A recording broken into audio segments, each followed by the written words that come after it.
I think of the single mother, didn't finish school. Be a stripper, it's just like freelance, taking your clothes off, stuff like that.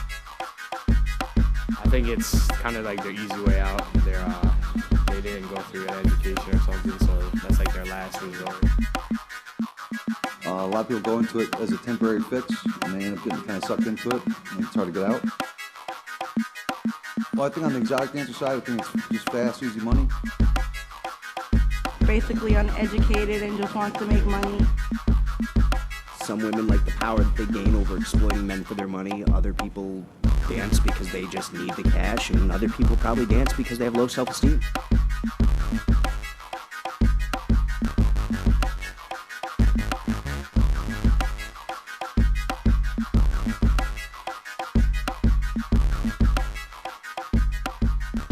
The art of exotic dance has been around since the beginning of man. Maybe not in the form we know today, but the worship of women has been believed to go back as far as Cro-Magnon in times by some historians. The art of striptease was introduced to the burlesque shows in and around the 1900s, where dancers would integrate it into their shows during the 1990s. Pole dancing, exotic dance, and lap dancing began to spread across the world, with clubs appearing in London and other major cities. The Magic Lantern, a local gentleman's club owned by Mark Pesolano, has been around for about 60 years. My grandfather started in 1955. My father took over in 1979. He passed away in 1991, and I took over then. So I was kind of born into it, third generation. I was a senior in college when my father passed away at Bentley College, studying for my finance degree. And I was interviewing for jobs, and he passed away my second semester senior year. Came back, helped my grandmother run it for about a year, and then she passed away. So I was pretty much at 21, started taking over. Most of our dancers or entertainment comes from amateur nights, word of mouth from other friends. They come in, they sink or swim. I mean, it's not really an interview. They go up, you know, if people like them, then you give them another shot.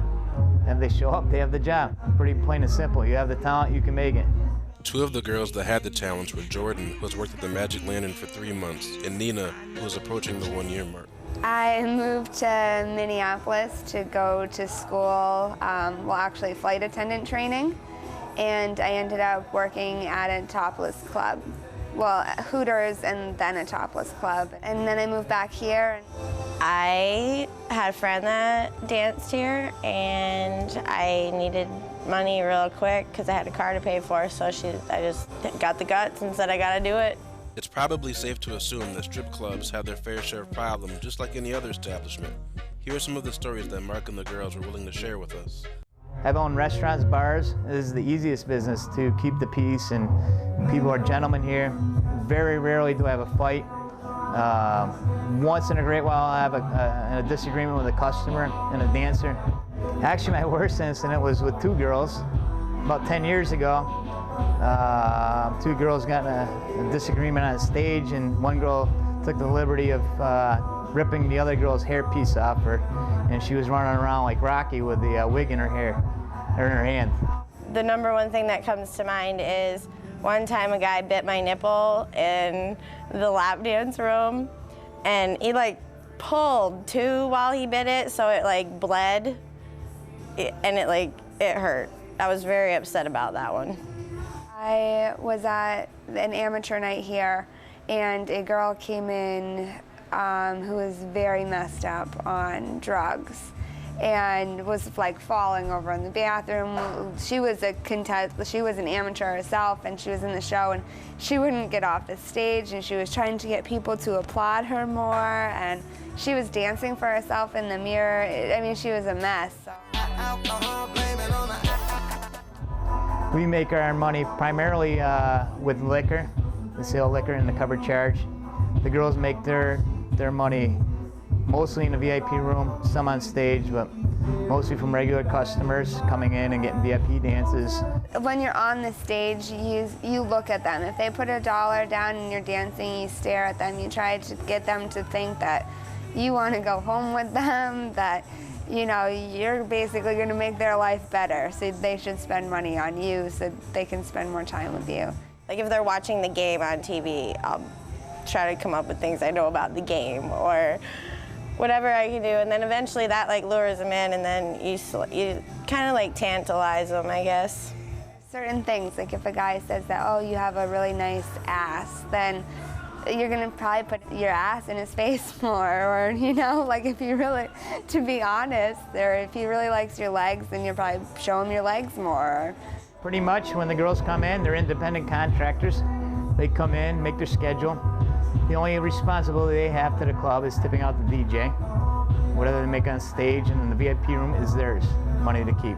So I've had many girls pay their college tuition off, go on to find careers. I've had some that haven't. We get to spend what a normal person, like an average person my age, and most of my friends, what they make in a whole week, I make in one night. So my lifestyle, my spending lifestyle is a lot easier than others. Although all of the girls don't share the same desire to further their education, it doesn't mean that educated people are any better off. Listen carefully as we have Nina and Jordan elaborate for us.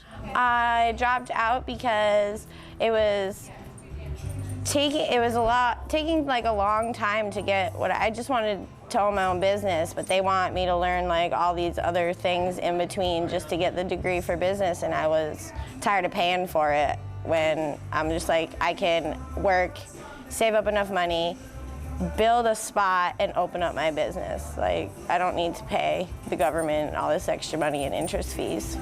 I think almost probably every dancer in here has the chance to go back to school. Some of these ladies in here are making more money than you know, people who do have an associate's degree or a bachelor's degree. There's girls in here educated, and there's girls in here that went to school and dropped out of college because I mean, this is money. It's quick money, fast money, and a lot of money. So I guess, I mean, I could go back to school at any point when I want, but I guess I would have to find something that I truly enjoy before I would want to go back to school. Unlike Mark, who's born into the business, some of the girls prefer not to be as open about their profession. My family and friends have known it since I was little, so I mean, since the time I was 15, I was working here. It goes hand in hand. If you grew up in it, you know how to respect it, and people respect that about you. You can't be honest with a lot of people about what you do, so you kind of live a double life. And also, we drive from Vermont, so people don't know us. So, I mean, we drive almost like 2.5 hours each day to just get to work and back, so. They think that I don't work. And they think I'm in college. They don't know I dropped out. And they think my boyfriend pays for stuff, but I don't even have a boyfriend anymore. I left him over a month ago. But they don't know that either because I can't tell them that. Then they'll be like, how are you paying for things? Most that people know is my mom knows that I come down here and that I work at a strip club, but she doesn't know that I am a stripper. She thinks that I am a shot girl and a cocktail waitress. No matter what you do for an occupation, there are always going to be things that come with your job that somehow interfere with your social life. Whether it be having limited availability to spend time with your loved ones, or maybe having a job title that is negatively categorized and some people may have difficulty dealing with it. These types of results can cause people to have troubles within their love life, friendships, and in some cases, even their own families.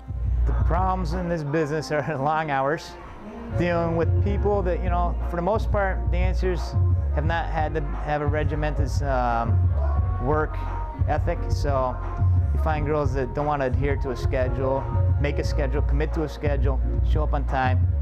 When you can get a crew that really wants to adhere to that, that's what I'm about, trying to make people want to be responsible. I have a son, so I sometimes have to work late into the evening and they don't have childcare, so that's a problem that I run into a lot, is who's going to watch my son so I can go to work. Another one is the drama that goes on here with so many girls that work together in and out. It's kind of almost like high school. And I mean, a lot of girls get catty. They think that one guy is their customer, so no one else should talk to him. Or I don't know. And then a lot of girls get messed up on drugs and alcohol. So you have to, and customers too. So, yeah, I could say it's a hard lifestyle. It's very difficult to commit to a marriage and have kids when you're, working many nights a week and not being able to be home for dinner. Definitely hard.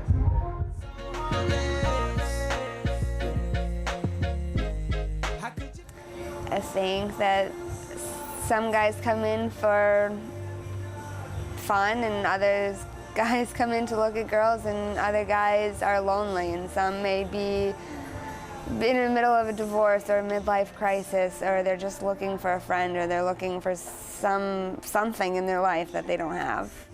My view of them, I think that they all have their own reasons for coming in here, whether it's they have a weird obsession with women. But then a lot of guys are just the party aspect, to come in and have beers and relax and kick back, have some food, and have some lovely ladies by your side for the evening.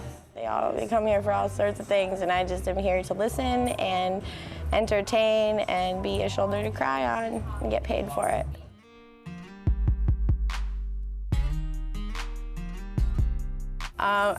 I just hope I save up, I get enough money to open up my business so I can buy a house and, if someday have a kid and put them through college if they want to. If they want to become a male or female dancer, they can do it. I don't care what they do. I just want to take them on vacation and give them a nice car to drive and stuff. Just have money in the bank, have my family healthy, to buy a house, to maybe one day own a business. Maybe I won't even have to go to school for it. Maybe I'll just make enough money and start it up. In life, you're going to come across people that have a lot of different opinions and outlooks on what's acceptable and what isn't. However, in the end, we're really not all that different. There's one thing that we all strive for to bring us satisfaction, and that's the satisfaction of success. Being able to lay back and honestly say that you're glad to have made it where you are in your life. Now, how you get there, that's entirely up to you. Look, I'm performing tonight, you know that shit gon' be packed. Pay me in advance and make sure that it's exact. My ex-girl will probably show up for the simple fact that tomorrow she could tell all of her friends it was whack. But fuck that, though, this about me. They say my whole fan base is missing ID, but the young trendsetting musician I be got critics giving up the recognition I deserve. Never bring your missus by me. I'm it, call me Mr. IT. If I get one wish, I'ma wish to die free. They say go ahead, ball like Mrs. Irie, and I do. The realest in my age group, no shit. Soho, Cosmo, by Mark, Blowfish. Let's make a toast, tell your friends come closer. Drinks on me like a coaster, and we doing it big. Look at what I done, look at where I'm in. It's only just begun, cause I was staying home when they was having fun. So please don't be surprised when they announce that I won. And this is how my speech go. I deserve this shit, I deserve this shit, I deserve this shit.